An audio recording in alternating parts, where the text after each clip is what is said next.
do you make sense of the market moves we see on days like today, the incredible resilience in the face of just shockingly terrible economic data? Well, Sarah, I think you hit upon it earlier.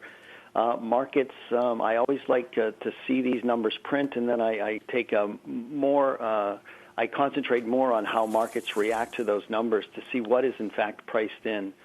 It's clear in over the past, you mentioned 26 million and counting, and yet markets, since the release of that data, continue to digest them well, showing you that bad news was already anticipated. That's why we drew down 35% from the high and why we sit at these levels today. But markets, to me, digesting, not only digesting numbers like this, but digesting the PMI numbers today, digesting the earnings numbers today. And understand that to be bearish, you are looking at the present and the past. In order to be bullish, you must be looking to the future. That's what markets tend to do. They're always looking out. They're bending in the curve, as you mentioned. They're looking for all of those things, perhaps better treatments or eventually a vaccine, and they're going to price themselves.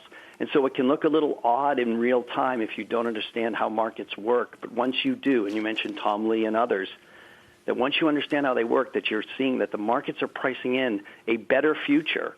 And we may not know what that future is, but it's interesting. Markets are fairly good at getting these turning points.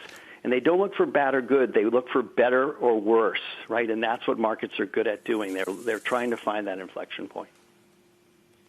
And I wonder, Jeff, if in that better or worse picture, the jobless claims, not more than 6 million like that we saw last week, but more than 4 million, which is still, unthinkable, appear to be getting somewhat better. I just wonder, though, if it's overly optimistic given the future that we are looking at. Even if we do start reopening this economy, how much demand is really going to come back? So that is all true, right? Markets may have overshot in the short run, perhaps off of the low. That the past 20 days have been near historic in their power. Only the March 9th low, March 9th of 2009 is a better 20-day period. So yes, there may be some digestion in here from those gains, but if you look back historically at those broad-based moves, those very good 20-day moves, that if you get out 6 months, 12 months, 18 months, it's very positive for markets overall, even from this point. Doesn't mean we don't vacillate in here. But it does speak well for clients that can sort of take out their time horizon and get out at least 6 months, 12 months or so. Better times should be coming. That is what the market seems to be signaling to me. Dan, how are you guys thinking about it at Bernstein Advisors? And what would you tell investors to do at this point with the incoming data and the fact that the market has been so resilient?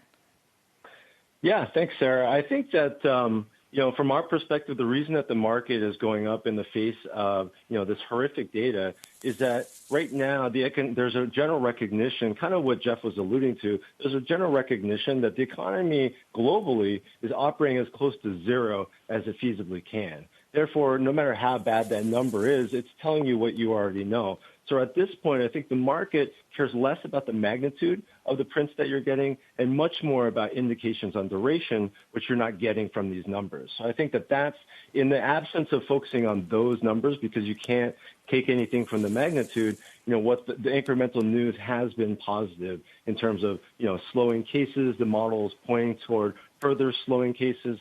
The mass amount of stimulus that you mentioned and hope for new drugs and new tests, all that stuff has been, incrementally positive.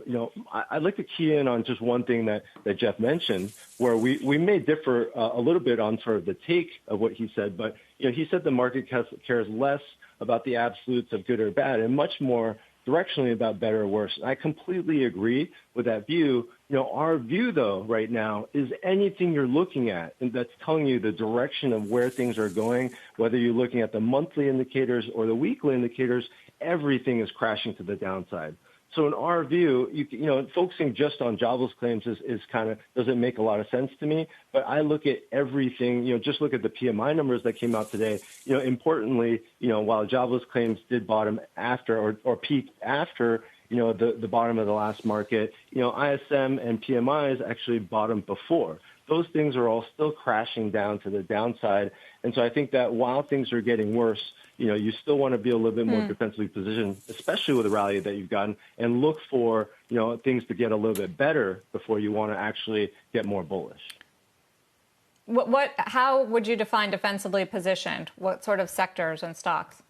Yeah, right now, we've been sort of going into this and remain more on the defensive side. We're our biggest overweights, have been healthcare, staples, utilities, and we have a huge bias toward higher quality investments and diversification. We've also held gold in the portfolio as that diversification and hedge against equity volatility. So I think all those things make sense from here. And if you're going to take, risk and in the portfolio, I think it makes to do so in a way that the risk reward is a little bit better than just kind of, buying random cyclical stocks. So looking for areas where if you do see, signs that things are getting less bad and that the economy is going to recover sooner than people think, what are the things that are really going to outperform during that period? I think it's too early to be making big bets in the area. But if you're going to look for those bets, look for the ones that are highly leveraged to that upside.